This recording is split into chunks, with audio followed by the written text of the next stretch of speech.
પ્રાંતિજના મજરા ગામની સીમમાં આવેલા બે મંદિરોમાં રાત્રે તસ્કરો ત્રાટક્યા।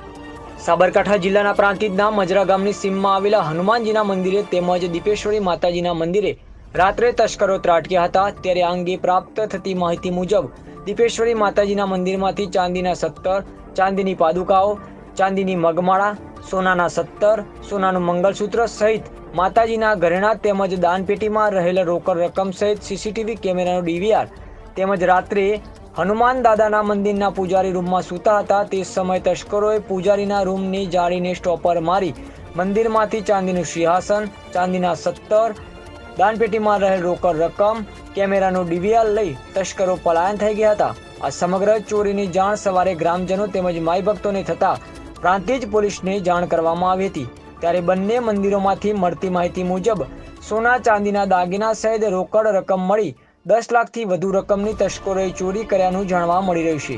ત્યારે આ અંગે પ્રાંતિજ પોલીસ ઘટના સ્થળે પહોંચી આગળની કાર્યવાહી હાથ ધરી હતી। અહેવાલ અલ્પેશ નાયક, પ્રાંતિજ।